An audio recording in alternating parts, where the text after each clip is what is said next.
কিছু কিছু ব্যাপার আছে যেগুলোতে রোজা ভাঙে না, কিন্তু আমাদের মধ্যে ব্যাপক সংশয় তৈরি হয়, কনফিউশন তৈরি হয় যে আসলে কি রোজাটা ভাঙলো কিনা।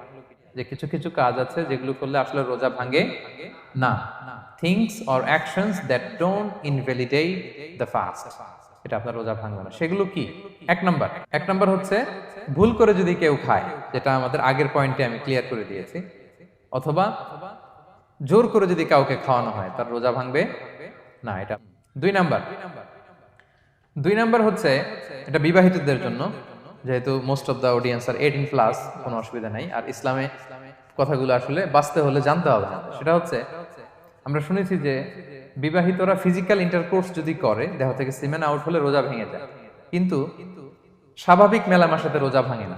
কিস করা, হাগ করা হাজবেন্ড ওয়াইফের মধ্যে, এই যে সখ্যতা, এই ব্যাপারগুলো যদি দিনের বেলায় ঘটে, এতে রোজা ভাঙে না। ব্যাপারটা বুঝতে পেরেছেন না সবাই? একটা দলিল শোনেন।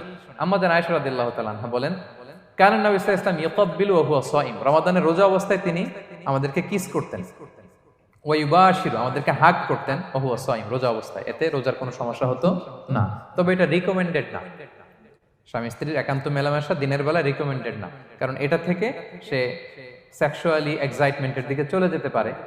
ফলে ভুল করে সে এমন কাজ করে ফেলতে পারে যেটাতে তার রোজাটাই ভেঙে যাবে। আর ইচ্ছা করে রোজা ভাঙলে কি করতে হয়? কাজাও কাফারাও। খবর আছে না? সেজন্য এটা খেয়াল রাখতে হবে। তিন নাম্বার, এটাকে আরবিতে বলে আল ইহতিলাম, ওয়েট ড্রিম, বাংলায় বলে স্বপ্ন দোষ। ঘুমের মধ্যে এমন কিছু দেখলেন, ফলে আপনার সিমেন আউট হলো, আপনার রোজা ভাঙবে না। কারণ এটা কি ইচ্ছা করে করছেন আপনি? এটা কার হাতে? আল্লাহর হাতে। এতে রোজা ভাঙে না। শুধু আপনি ঘুম থেকে উঠে ফরজ গোসলটা করে নিলেই হবে। 4 নাম্বার হচ্ছে ব্লাড টেস্ট। অনেকে বলে যে হুজুর ব্লাড টেস্ট করা যাবে কিনা রমাদানে? ব্লাড টেস্ট করা যাবে।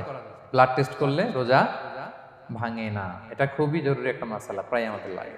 1-2 সিরিঞ্জ ব্লাড নিলে ভাঙে না। তবে যদি অনেক বেশি অ্যামাউন্টের ব্লাড নেয়, এতে যদি আপনি ক্লান্ত হয়ে পড়েন, সেক্ষেত্রে আপনি রোজা ভাঙতে পারবেন, পরে কাজা করলে হবে। 5 নাম্বার হচ্ছে অনিচ্ছাকৃত বমি। এটা আমি আগেও ক্লিয়ার করেছি যে ইচ্ছাকৃত বমি করলে রোজা ভাঙে, কিন্তু অনিচ্ছাকৃত যদি বমি চলে আসছে, ভমিটিং হচ্ছে, আমার রোজা ভাঙবে না। 6 নম্বরে নোজ ব্লিডিং, নাক দিয়ে অনেকে রক্ত পড়ে না, নাক দিয়ে রক্ত ঝরলে মানুষের রোজা ভাঙে না, আনলেস যদি অনেক বেশি অ্যামাউন্টের হয়, আপনি ক্লান্ত হয়ে পড়েন, তখন তো আপনি রোজা ভাঙতে পারবেন। 7 নাম্বার, রোজা রেখে দাঁত ফেলতে পারবো কিনা? জি, রোজা রেখে আপনি আপনার দাঁতকে রিমুভ করতে পারবেন, খুব বেশি যাতে রক্ত বের না হয় সেটা আপনি খেয়াল রাখবেন। দাঁত ফেললে যে রক্ত বেরোয়, এতে রোজা ভাঙে না। 8 নম্বর পয়েন্টটা খুবই গুরুত্বপূর্ণ, এটা খেয়াল করে শুনতে হবে। কান দুইটা খরগোশের কানের মতো খাড়া করে শুনেন, খুব মনোযোগ দিয়ে। 8 নম্বরটা হচ্ছে ইনজেকশন। রোজা রেখে ইনজেকশন